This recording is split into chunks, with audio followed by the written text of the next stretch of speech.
Hi friends, welcome to my channel everyone a winner. എല്ലാ കൂട്ടുകാരും ഇന്നത്തെ ക്ലാസ്സൊക്കെ കണ്ടിട്ടുണ്ടാവുമെന്ന് വിചാരിക്കുന്നു. നമ്മളിന്ന് പുതിയ ചാപ്റ്ററിലേക്ക് കടന്നു അല്ലേ. നമുക്ക് ഭയങ്കര സന്തോഷമല്ലേ പുതിയൊരു ചാപ്റ്ററിലേക്ക് കിടക്കുമ്പോൾ. നമ്മൾ എത്ര കാര്യങ്ങൾ ഇപ്പോൾ ഇതുവരെ പഠിച്ചു അല്ലേ, ഇനിയും എത്ര കാര്യങ്ങൾ നമുക്ക് പഠിക്കാനും ഉണ്ട്. എന്താ നമ്മുടെ ചാപ്റ്ററിൻ്റെ പേര്? ഇന്ത്യ പുതുയുഗത്തിലേക്ക്. അപ്പോൾ നമ്മൾ ഇന്ത്യ എങ്ങനെയാണ് നമ്മളെ പോലെ തന്നെ പുതുയുഗത്തിലേക്ക് കടക്കുകയാണ്. Our new chapter, India towards a new era. കൂട്ടുകാരെ, സാറ് നമുക്കൊരു കഥ പറഞ്ഞു. എന്തായിരുന്നു? AD 1612-16 കാലഘട്ടം. സൂറത്തിലെ ഒരു ദിവസം ബനിയ വിഭാഗത്തിൽപ്പെട്ട ഒരാൾ മരിച്ചു. ശവശരീരം ദഹിപ്പിക്കാനായി അകലെയുള്ള ഒരു ശ്മശാനത്തിലേക്ക് കൊണ്ടുപോകുന്നു. ശവമഞ്ചത്തെ അനുഗമിച്ചുകൊണ്ട് 100 കണക്കിന് ആൾക്കാർ. പരേതൻ്റെ ഭാര്യയാകട്ടെ പുത്തൻ വസ്ത്രങ്ങളും ആഭരണങ്ങളും ധരിച്ച് ആ സംഘത്തോടൊപ്പമുണ്ട്. വിവാഹ മണ്ഡപത്തിലേക്കെന്ന പോലെ ബന്ധുക്കളും തോഴിമാരും ചേർന്ന് അവളെ കൊണ്ടുപോകുന്നു. ശവശരീരം ചിതയിൽ വെച്ചു. 3 വട്ടം വലം വെച്ച് അവൾ ചിതയിൽ കയറിയിരുന്നു. എന്നിട്ട് ഭർത്താവിൻ്റെ ശിരസ് മടിയിൽ വെച്ചു. ഭർത്താവിനോടൊപ്പം അവൾ താമസിക്കാൻ പോകുകയാണ്, അതാണ് വിശ്വാസം. ഉണങ്ങിയ വിറകുകൊള്ളികളും നെയ്യും എണ്ണയും അവൾക്കു ചുറ്റും കുമിഞ്ഞു. സുഗന്ധദ്രവ്യങ്ങൾ അവൾക്കുമേൽ വർഷിച്ചു. ചിതയ്ക്ക് തീ കൊളുത്തി. 10 വയസ്സിലധികം പ്രായമില്ലാത്ത അവൾ ഭർത്താവിനോടൊപ്പം താമസിച്ചിട്ടില്ല. എന്നിട്ടും ഭാര്യ എന്ന നിലയിൽ അവൾ ചിതയിലെരിഞ്ഞു. ഈ ദുരാചാരമാണ് സതി. സതിയെക്കുറിച്ചിട്ടാണ് ഈ ഒരു കഥയിൽ പറയുന്നത്. നമ്മളുടെ ഇന്ത്യയിൽ നിലനിന്നിരുന്ന ഒരു വളരെ ദുഃഖകരമായിട്ടുള്ള അല്ലെങ്കിൽ വളരെ ക്രൂരമായിട്ടുള്ളൊരു ദുരാചാരമായിരുന്നു ദുരാചാരങ്ങളിൽ ഒന്നായിരുന്നു സതി. അതായത് ഭർത്താവ് മരിച്ചു കഴിഞ്ഞാൽ ആ ചിതയിൽ തന്നെ, ഭർത്താവിനെ ദഹിപ്പിക്കുന്ന ആ ചിതയിൽ തന്നെ ഭാര്യയും ചാടി മരിക്കണം. അതായത് ഭാര്യയ്ക്ക് ഇപ്പോൾ ഈ ഇതിൽ തന്നെ പറയുന്നുണ്ട് 10 വയസ്സിലധികം പ്രായം ഉണ്ടായിരിക്കില്ല എന്ന്, കുറവായിരിക്കുമെന്ന്. അപ്പോൾ ഒരു കുഞ്ഞ് പെൺകുട്ടിയാണല്ലേ 10 വയസ്സെന്നൊക്കെ പറയുമ്പോൾ എന്തായിരിക്കും. അപ്പോൾ ആ കുട്ടിക്ക് ഇപ്പോൾ ഈ ഭർത്താവ് എന്താണെന്നോ അല്ലെങ്കിൽ എന്താണോ ഒന്നും അറിയില്ല. അങ്ങനെയാണെങ്കിലും അവളെന്താണ്, അയാളുടെ ഭാര്യയാണ്. അപ്പോൾ അവൾ എന്തു ചെയ്യണം? ഭർത്താവ് മരിച്ചപ്പോൾ ആ ചിതയിൽ മരിക്കണം. എന്താ വിശ്വാസം? ഭർത്താവിൻ്റെ കൂടെ ജീവിക്കാൻ പോകുകയാണെന്നാണ് വിശ്വാസം. എത്ര ദുരാചാരമായിട്ടുള്ളൊരു കാര്യമാണല്ലേ നിലനിന്നിരുന്നത്. അതുപോലെ തന്നെ ഇന്ത്യയിൽ ഇതുപോലെ പല ദുരാചാരങ്ങളും നിലനിന്നിരുന്നു. ശൈശവ വിവാഹം എന്ന് പറഞ്ഞിട്ടുണ്ടെങ്കിൽ ഇപ്പോൾ കണ്ടില്ലേ, ഇപ്പോൾ ഈ പെൺകുട്ടിക്ക് എത്രയാണ്? 10 വയസ്സിലധികം പ്രായമില്ല. അതുപോലെ അത്രയും ചെറിയ കുട്ടികളെ വിവാഹം കഴിക്കുന്നതാണ് ശൈശവ വിവാഹം എന്ന് പറയുന്നത്. അതുപോലെ തന്നെ വിധവാ വിവാഹ നിഷേധം എന്ന് പറഞ്ഞിട്ടുണ്ടെങ്കിൽ ഭർത്താവ് മരിച്ചു കഴിഞ്ഞാൽ പിന്നെ ആ സ്ത്രീയെ നമ്മൾ എന്ത് പറയും? വിധവ എന്ന് പറയും. പിന്നെ അവർ പുനർവിവാഹം ചെയ്യുന്നത്, വേറൊരാൾ വിവാഹം ചെയ്യുന്നത് അനുവദിച്ചിരുന്നില്ല. മറ്റൊന്ന് എന്തായിരുന്നു? നരബലി കൊടുക്കുക എന്ന് പറഞ്ഞാൽ മനുഷ്യന് ബലി കൊടുക്കുക. പിന്നെ മറ്റൊരു കാര്യം എന്തായിരുന്നു? ശിശുഹത്യ. അതായത് പെൺകുട്ടികളെ ഇപ്പോൾ പ്രസവിച്ചത് പെൺകുട്ടികളാണെന്ന് കണ്ടു കഴിഞ്ഞാൽ ആ കുട്ടികളെ കൊല്ലുന്ന ഒരു പ്രവണത നിലനിന്നിരുന്നുണ്ടായിരുന്നു. അങ്ങനെ ഇപ്പോഴും നമ്മളെ ചില ന്യൂസുകളിലൊക്കെ കേൾക്കാറൊക്കെ ഉണ്ട്. അതുപോലെ തന്നെ ഗർഭസ്ഥ ശിശു പെൺകുട്ടിയാണെന്ന് അറിഞ്ഞാൽ കൊല്ലുക, അങ്ങനെയൊക്കെയുള്ള കാര്യങ്ങളൊക്കെ നിലനിന്നിരുന്നു. അതുപോലെ അടിമത്വം. ഇന്ത്യയിൽ നിലനിന്നിരുന്ന അനാചാരങ്ങളാണ് ശൈശവ വിവാഹം, വിധവാ വിവാഹ നിഷേധം, നരബലി, ശിശുഹത്യ, അടിമത്വം. Social evils: child marriage, prohibition on widow remarriage, human sacrifice, female infanticide, slavery. അപ്പോൾ ഇത്തരം ദുരാചാരങ്ങൾക്കെതിരെ ഭയങ്കരമായിട്ടുള്ള പരിഷ്കരണ പ്രസ്ഥാനങ്ങൾ, അതായത് ഇത്തരം ദുരാചാരങ്ങൾ പറയുന്നത് ഇതൊന്നും നമ്മളുടെ ഇഷ്ടത്തോടെ അല്ലെങ്കിൽ ഇതൊരു നന്മയ്ക്ക് വേണ്ടിയിട്ടൊന്നുമല്ല, ഇത് വെറും ദുരാചാരങ്ങളല്ലേ. ഇതുകൊണ്ട് യാതൊരു അർത്ഥവുമില്ല. ഇപ്പോൾ ഈ ഭർത്താവ് മരിച്ചാൽ ഭാര്യയും കൂടെ മരിക്കുന്നുള്ളതുകൊണ്ട് എന്താ അർത്ഥം? പിന്നെ ഒരു ഭർത്താവിൻ്റെ കൂടെ ജീവിക്കാൻ പോവുകയാണെന്നുള്ളതുകൊണ്ട് എന്തെങ്കിലും ഒരു അർത്ഥമുണ്ടോ? അപ്പോൾ അതൊക്കെ വെറും ദുരാചാരമാണ്. അതുപോലെ തന്നെ ശൈശവ വിവാഹം, ഒന്നും അറിയാത്തൊരു പെൺകുട്ടീനെ വിവാഹം കുപ്പിക്ക് അയക്കുന്നത് കൊണ്ട് എന്ത് ഒരു കാര്യമാണ് ഉണ്ടാവുക? ഒന്നുമില്ല. അതുപോലെ തന്നെ അടിമത്തം, പിന്നെ വിധവാ വിവാഹം, അതായത് ഒരു ആള് മരിച്ചു കഴിഞ്ഞാൽ, ഭർത്താവ് മരിച്ച ആ ഭാര്യയ്ക്ക് പിന്നീടൊരു ജീവിതം നിഷേധിക്കുകയാണ്. അവർക്കൊരു വിവാഹം ചെയ്യാൻ പാടില്ല, അവരെന്തോ തെറ്റ് ചെയ്ത പോലെ ഉള്ളൊരു കാര്യം. അതൊക്കെ അങ്ങനെ കുറേ ദുരാചാരങ്ങൾ എന്താണ് എതിരെ അനേകം പരിഷ്കരണ പ്രസ്ഥാനങ്ങൾ ഉയർന്നു വന്നു 19-ാം നൂറ്റാണ്ടിൽ. അതിനെന്തൊക്കെയാണ് കാരണം ഉണ്ടായിരുന്നതെന്ന് വെച്ചിട്ടുണ്ടെങ്കിൽ യുക്തിചിന്തയും ഇംഗ്ലീഷ് വിദ്യാഭ്യാസം ഉളവാക്കിയ സാമൂഹ്യ ബോധവുമാണ് ഇതിന് പ്രേരകമായത്. എന്താണ്?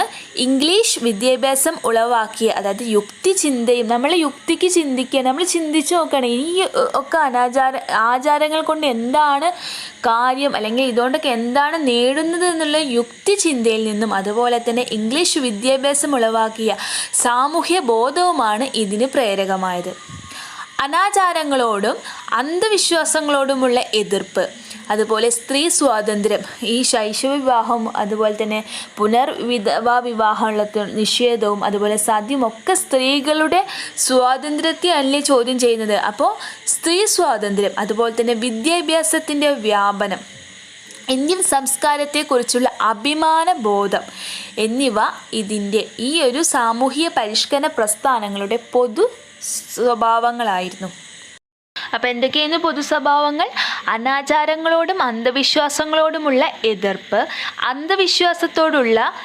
അന്ധവിശ്വാസത്തോടും അനാചാരങ്ങളോടും ഉള്ള എതിർപ്പ്, പിന്നെ സ്ത്രീ സ്വാതന്ത്ര്യം, വിദ്യാഭ്യാസത്തിൻ്റെ വ്യാപനം, ഇന്ത്യൻ സംസ്കാരത്തെക്കുറിച്ചുള്ള അഭിമാന ബോധം. Common features: protest against evil customs and superstitions, freedom of women, spread of education, sense of pride on Indian culture. അപ്പോൾ നമ്മൾ ധാരാളം അനാചാരങ്ങൾ ഇവിടെ നിലനിന്നിരുന്നു എന്നുള്ളത് പഠിച്ചു. അപ്പോൾ ആ അനാചാരങ്ങൾക്കെതിരെ സാമൂഹിക പ്രസ്ഥാനങ്ങൾ ഉയർന്നു വന്നു അല്ലേ?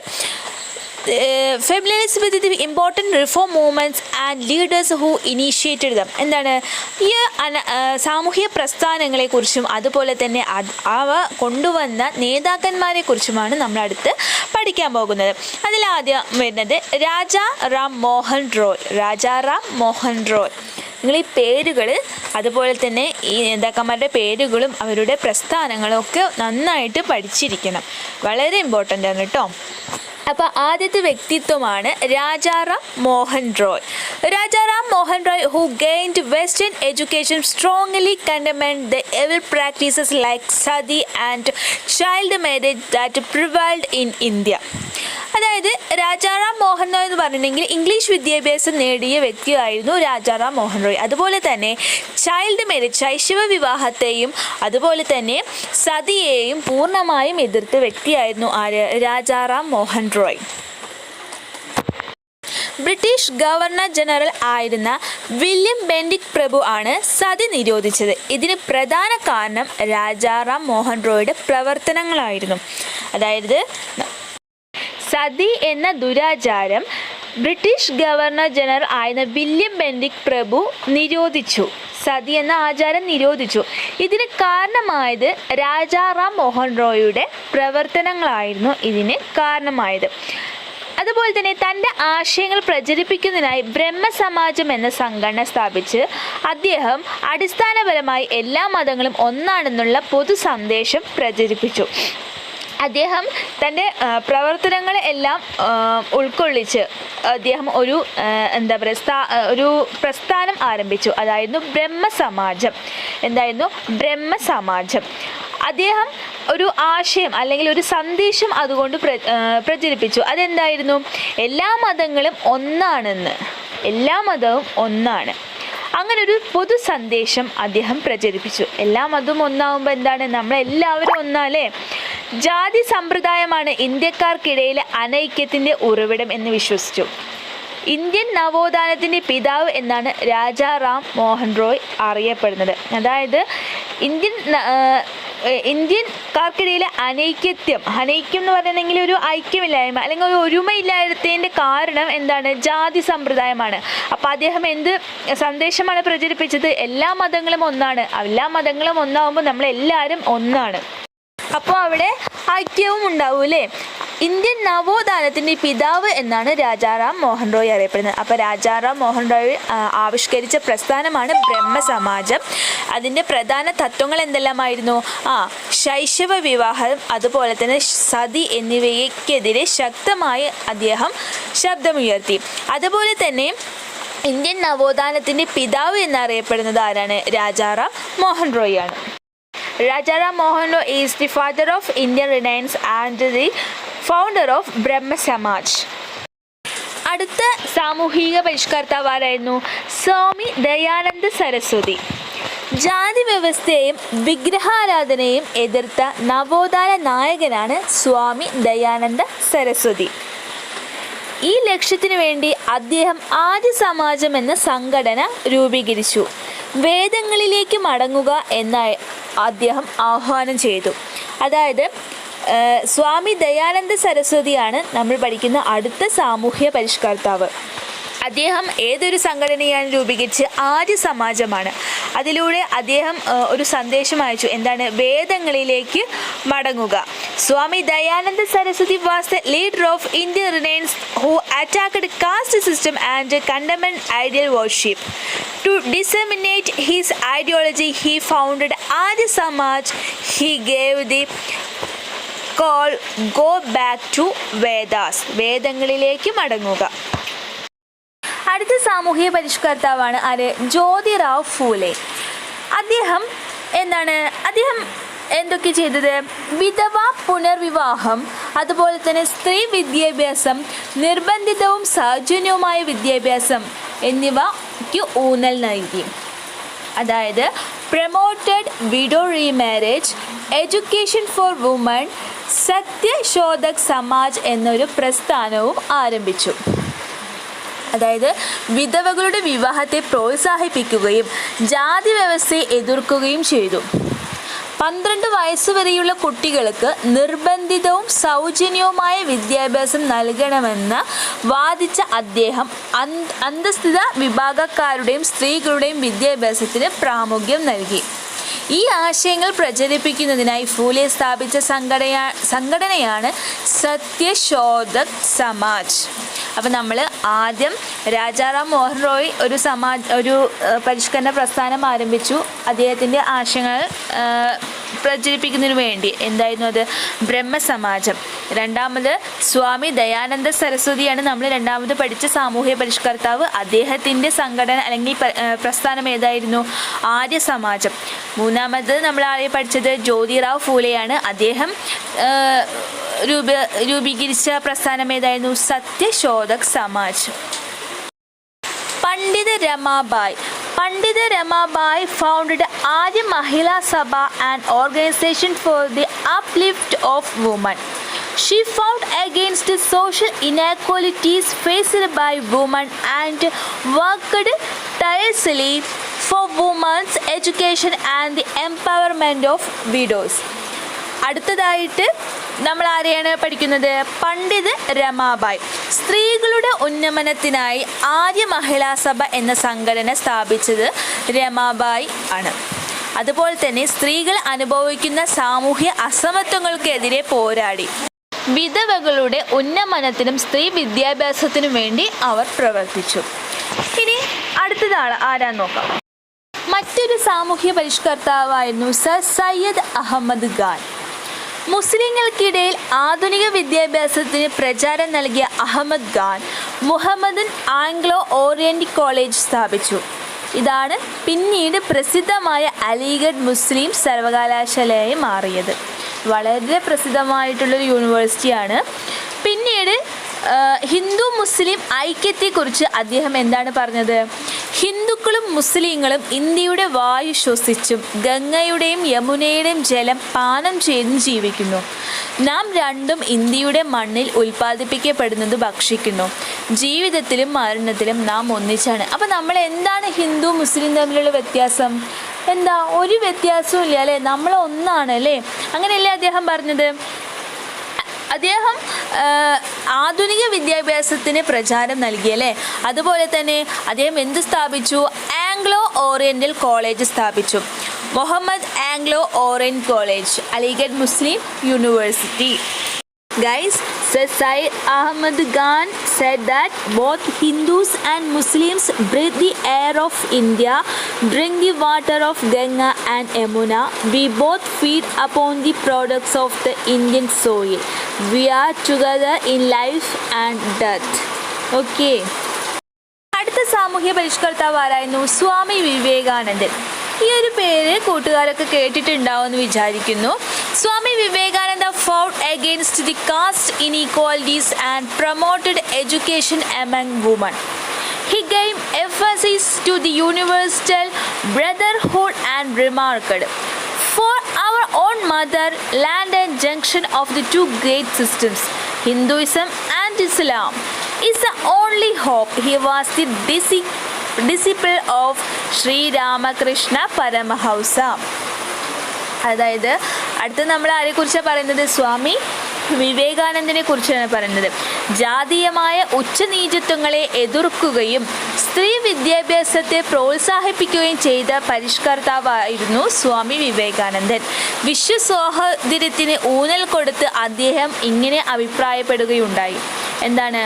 മഹത്തായ രണ്ട് വ്യവസ്ഥകളായ ഹൈന്ദവതയുടെയും ഇസ്ലാമികതയുടെയും കൂടിച്ചേരലാണ് നമ്മുടെ മാതൃരാജ്യത്തിൻ്റെ ഏക പ്രതീക്ഷ. ശ്രീരാമകൃഷ്ണ പരമഹംസൻ ആയിരുന്നു സ്വാമി വിവേകാനന്ദൻ്റെ ഗുരു. ആരായിരുന്നു സ്വാമി വിവേകാനന്ദൻ്റെ ഗുരു? ശ്രീരാമകൃഷ്ണ പരമഹംസനായിരുന്നു അദ്ദേഹത്തിൻ്റെ ഗുരു, അല്ലേ? അദ്ദേഹം എന്താണ് പറഞ്ഞത്? മഹത്തായ രണ്ട് വ്യവസ്ഥകളാണ് ഏത്? ഹൈന്ദവവും ഇസ്ലാമികയും. അവയുടെ കൂടിച്ചേരലാണ് നമ്മുടെ മാതൃരാജ്യത്തിൻ്റെ ഏക പ്രതീക്ഷ. അപ്പം എന്താണ്? നമ്മൾ വെവ്വേറെ നിന്നുകൊണ്ട് കാര്യമില്ല, നമ്മൾ കൂടിച്ചേർന്നാലാണ് നമുക്ക് എന്തും നേടാൻ കഴിയുള്ളൂ, അല്ലേ? നമ്മൾ ഒരുമയോട് ഒത്തൊരുമയോട് ഐക്യത്തോടു കൂടി നിന്നാൽ നമുക്ക് നമ്മുടെ രാജ്യത്തെ എങ്ങോട്ട് കൊണ്ടുപോകാൻ? പുതുയുഗത്തിലേക്ക് കൊണ്ടുപോകാം, അല്ലേ? അദ്ദേഹം പിന്നെ മറ്റൊരു കാര്യം എന്താ? തൻ്റെ ആശയങ്ങൾ പ്രചരിപ്പിക്കുന്നതിനായി വിവേകാനന്ദൻ സ്ഥാപിച്ച സംഘടനയാണ് രാമകൃഷ്ണ മിഷൻ. ഈ സംഘടനയുടെ ആഭിമുഖ്യത്തിൽ രാജ്യത്തിനുടനീളം ധാരാളം വിദ്യാലയങ്ങൾ സ്ഥാപിച്ചു. ഇന്ത്യക്കാരിൽ ദേശീയ ബോധവും ആത്മാഭിമാനവും ഉണർത്തുന്നതിൽ വിവേകാനന്ദൻ്റെ പ്രവർത്തനങ്ങൾ പ്രധാന പങ്ക് വഹിച്ചു. അപ്പോൾ നമ്മൾ ഇന്ത്യയിൽ ധാരാളം അനാചാരങ്ങൾ നിലനിന്നിരുന്നതായി കണ്ടു, അല്ലേ? എന്തെല്ലാമായിരുന്നു? ശൈശവ വിവാഹം, വിധവാ വിവാഹ നിഷേധം, നരബലി, പെൺശിശുഹത്യ, അടിമത്തം തുടങ്ങിയ ധാരാളം ദുരാചാരങ്ങൾ നിലനിന്നിരുന്നു, അല്ലേ? ഇതിനൊക്കെ എതിരായിട്ട് ധാരാളം സാമൂഹിക പരിഷ്കരണ പ്രസ്ഥാനങ്ങൾ ഉടലെടുത്തു. അവയെയും അതുപോലെ തന്നെ അവയുടെ നേതാക്കളെയുമാണ് നമ്മൾ പഠിച്ചത്.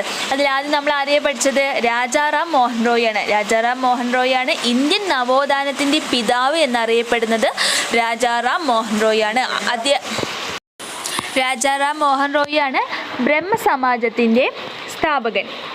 അതുപോലെ തന്നെ അദ്ദേഹം പാശ്ചാത്യ വിദ്യാഭ്യാസം നേടിയ രാജാറാം മോഹൻ റോയ് ഇന്ത്യയിൽ നിലനിന്നിരുന്ന അനാചാരങ്ങൾക്കെതിരെ ശബ്ദമുയർത്തി. സതി, ശൈശവ വിവാഹം എന്നീ അനാചാരങ്ങൾക്കെതിരെ അദ്ദേഹം ശബ്ദമുയർത്തി. അതുപോലെ തന്നെ അദ്ദേഹത്തിൻ്റെ പ്രവർത്തനങ്ങളുടെ ഫലമായി വില്യം ബെൻഡിക് പ്രഭു സതി നിരോധിച്ചു. പിന്നെ നമ്മൾ പഠിച്ചത് സ്വാമി ദയാനന്ദ സരസ്വതിയാണ്. ആര്യ സമാജത്തിൻ്റെ സ്ഥാപകൻ സ്വാമി ദയാനന്ദ സരസ്വതി ആയിരുന്നു. വേദങ്ങളിലേക്ക് മടങ്ങുക എന്നാണ് അദ്ദേഹം ആഹ്വാനം ചെയ്തത്. അടുത്തത് ആരായിരുന്നു? ജ്യോതിറാവ് ഫൂലെ ആയിരുന്നു. അദ്ദേഹം സ്ഥാപിച്ച സംഘടന ഏതായിരുന്നു? സത്യശോധക് സമാജ് ആയിരുന്നു. അദ്ദേഹം വിധവകളുടെ വിവാഹത്തെ പ്രോത്സാഹിപ്പിക്കുകയും ജാതി വ്യവസ്ഥയെ എതിർക്കുകയും ചെയ്തു, അല്ലേ? അടുത്തത് പണ്ഡിത രമാബായി ആയിരുന്നു. സ്ത്രീകളുടെ ഉന്നമനത്തിന് വേണ്ടിയിട്ട് ആര്യ മഹിളാ സഭ എന്ന സംഘടനയാണ് പണ്ഡിത രമാബായി സ്ഥാപിച്ചത്. അടുത്ത പരിഷ്കരണകർത്താവ് ആരായിരുന്നു? സർ സയ്യദ് അഹമ്മദ് ഖാൻ ആയിരുന്നു. അദ്ദേഹമാണ് പ്രസിദ്ധമായ അലിഗഡ് മുസ്ലിം സർവകലാശാല സ്ഥാപിച്ചത്. അതായത് മുഹമ്മദൻ ആംഗ്ലോ ഓറിയന്റൽ കോളേജ് സ്ഥാപിച്ചു. അത് പിന്നീട് പ്രസിദ്ധമായ അലിഗഡ് മുസ്ലിം സർവകലാശാലയായി മാറി.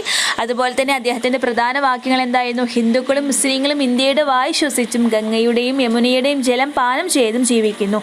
നാം രണ്ടും ഇന്ത്യയുടെ മണ്ണിൽ ഉൽപ്പാദിപ്പിക്കുന്നത് ഭക്ഷിക്കുന്നു. ജീവിതത്തിലും മരണത്തിലും നാം ഒന്നിച്ചാണ്. അടുത്ത സാമൂഹിക പരിഷ്കർത്താവ് ആരായിരുന്നു? സ്വാമി വിവേകാനന്ദനായിരുന്നു. അദ്ദേഹം ശ്രീരാമകൃഷ്ണ പരമഹംസന്റെ ശിഷ്യനായിരുന്നു അല്ലേ.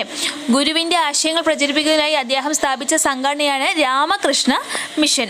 അതുപോലെ തന്നെ ഈ ഒരു സംഘടനയുടെ ആഭിമുഖ്യത്തിൽ ധാരാളം വിദ്യാലയങ്ങൾ രാജ്യത്ത് ഉടനീളം അദ്ദേഹം സ്ഥാപിച്ചു അല്ലേ.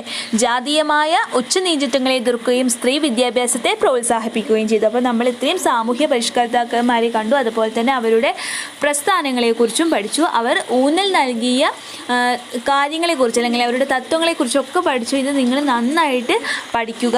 ഓരോ പ്രസ്ഥാനങ്ങളും ഏത് സാമൂഹ്യ പരിഷ്കർത്താവിൻ്റെ ആണെന്ന് നിങ്ങൾക്ക് വ്യക്തമായിട്ട് അറിഞ്ഞിരിക്കണം. കാരണം എപ്പോഴും ഇത് വളരെ പ്രധാനപ്പെട്ട ഭാഗമാണ്.